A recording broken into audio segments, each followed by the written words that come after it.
अगर स्टूडेंट्स अपने पढ़ते हैं कि अपने ने पढ़ा कि अपनी दो आंखें होने के कारण से अपना वाइडर फील्ड ऑफ व्यू हो जाता है, प्लस क्या हो जाता है कि इसके कारण से 3D इमेजेस बननी शुरू हो जाती है। 3D इमेज बनती है जिसके कारण से अपने क्या करते हैं, एक्यूरेट डिस्टेंस का पता लगा सकते हैं।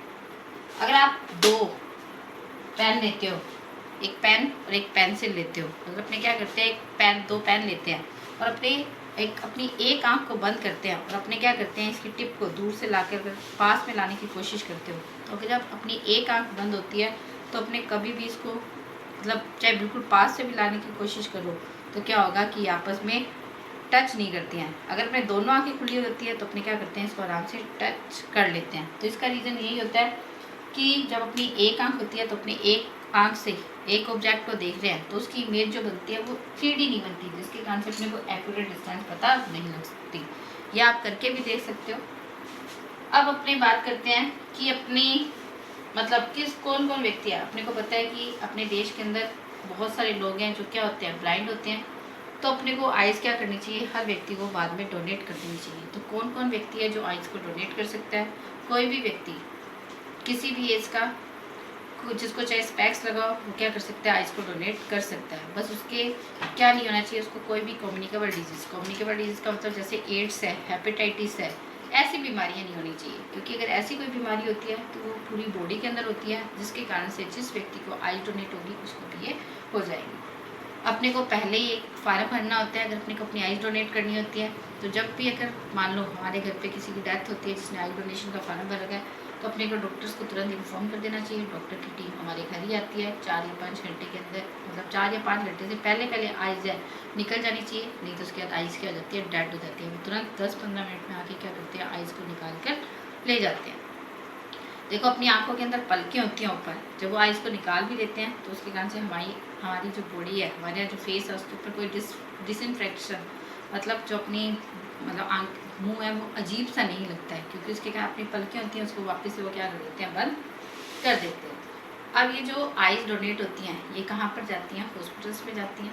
हॉस्पिटल्स में जाने के बाद इसका क्या किया जाता है कि जो आइज़ ट्रांसप्लांट के काबिल होती है उसको तो पहले ही लोगों को इन्फॉर्म कर दिया जाता है, क्योंकि लोगों ने भरा होता है कि उन्होंने आइज़ है लेनी है, कोई अगर व्यक्ति ब्लाइंड है तो इस कारण से उनको इन्फॉर्म कर देते हैं।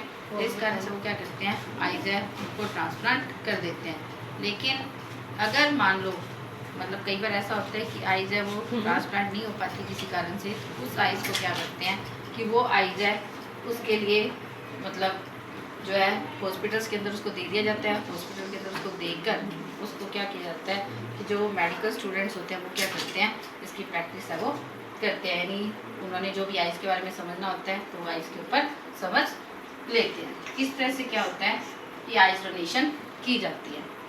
अब अपना जो नियर पॉइंट होता है, अपनी आंखें अगर बिल्कुल सही हैं तो अपना नियर पॉइंट क्या होता है, 25 सेंटीमीटर। यानी अगर अपने 25 सेंटीमीटर के डिस्टेंस पे रखते हैं तो अपने को क्या होता है कि आराम से अपने बुक पढ़ सकते हैं। अपने कई जनों को देखते हैं यूँ करके बुक पढ़ते हैं, आपके दादा दादी हैं या जैसे हमारी ये जब है, अगर हम स्पेक्स भूल जाएँ तो हम क्या करते हैं, इस तरह से देखते हैं। तो हमारा नियर पॉइंट क्या हो जाता है, 25 सेंटीमीटर से अवे हो जाता है। और एक होता है फार पॉइंट। फार पॉइंट का मतलब होता है अगर किसी की आंखें सही है तो उसका फार पॉइंट क्या होता है, इन्फिनिटी, यानी वो दूर तक देख सकता है। जैसे हमारी एज के अंदर मतलब जैसे तुम लोग हो, तुम्हारे अगर चश्मा नहीं लगा हुआ तो तुम्हारा फार पॉइंट क्या है, इन्फिनिटी है। हमारा तो है ही, मेरा तो इन्फिनिटी है ही क्योंकि मेरे को दूर का चश्मा नहीं लगा हुआ। लेकिन अगर तुम्हारे क्लास के अंदर किसी स्टूडेंट के स्पेक्स लगा हुआ है, इसका मतलब क्या है, उसका फार पॉइंट है इन्फिनिटी से क्या हो चुका है, कम हो चुका है, यानी उसकी आई साइट क्या है, कम हो चुकी है। इसी के बारे में अपने पढ़ेंगे कि फार पॉइंट क्या होता है, नियर पॉइंट क्या होता है। तो फार पॉइंट नियर पॉइंट के बारे में अपने क्या करेंगे, इसके अंदर स्टडी करेंगे। उससे पहले अपने एक वर्ड पढ़ते हैं, एकोमोडेशन। एकोमोडेशन का मतलब क्या होता है, अपने जानते हैं कि अगर अपने कोई भी ऑब्जेक्ट अगर दूर होता है तो दूर तक मतलब अपने देख रहे होते हैं, और अपने पास को भी क्या कर सकते हैं, आराम से कोई मतलब जैसे अपने ब्लैक बोर्ड पर आपको मैं पढ़ा रही हूँ तो आप ब्लैक बोर्ड पे भी आराम से देख सकते हो, और आप क्या कर सकते हो, बिल्कुल पास में मतलब अपनी बुक के अंदर भी, नोटबुक के अंदर भी क्या कर लेते हो, नोट कर लेते हो। इसका कारण क्या होता है, एकोमोडेशन पावर। एकोमोडेशन पावर का मतलब क्या होता है कि अपनी आँख के अंदर एबिलिटी होती है कि अपना आई लेंस है वो सिलेरी मसल्स के द्वारा दूर के ऑब्जेक्ट्स भी और पास के ऑब्जेक्ट्स भी क्या करता है कि उसकी मतलब सिलेरी मसल्स दूर के ऑब्जेक्ट को भी और पास के ऑब्जेक्ट को क्या करती है, अपने रेटिना के ऊपर क्या कर देती है, कन्वर्स कर देती है, इमेज अपनी रेटिना के ऊपर बना देती है। इस पावर को अपने क्या बोलते हैं, एकोमोडेशन पावर के नाम से जानते हैं। जैसे अपने को कैमरे में तो सेट करना पड़ता है, लेकिन अपनी आंखों को सेट नहीं करना पड़ता, अपने दूर का भी देख सकते हैं और पास का भी देख सकते हैं।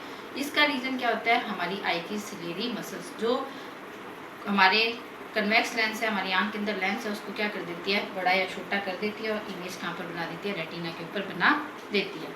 कैसे होता है, अगर अपने कोई दूर की चीज़ देखते हैं, कोई भी दूर की चीज़ देखते हैं, तो हमारी जो सिलेरी मसल्स होती हैं वो क्या हो जाती हैं, रिलैक्स हो जाती हैं। सिलेरी मसल रिलैक्स हो जाती हैं, जिसके कारण से उससे जो आई लेंस जुड़ा होता है वो भी लंबा और पतला हो जाता है। आई लेंस लंबा और पतला हो जाता है तो उसकी फोकल लेंथ क्या हो जाती है, बढ़ जाती है। फोकल लेंथ बढ़ जाती है तो पावर क्या हो जाती है, कम हो जाती है, क्योंकि फोकल लेंथ क्या होती है, पावर के रेसिप्रोकल होती है। यानी अगर अपने दूर का देखते हैं तो अपनी सिलेरी मसल्स रिलैक्स हो जाती हैं, सिलेरी मसल्स रिलैक्स होती है तो आई लेंस भी लंबा और पतला हो जाता है। आई लेंस लंबा और पतला हो जाता है तो फोकल लेंथ बढ़ जाती है, फोकल लेंथ बढ़ती है तो पावर कम हो जाती है। हमको दूर का पता लगता है कि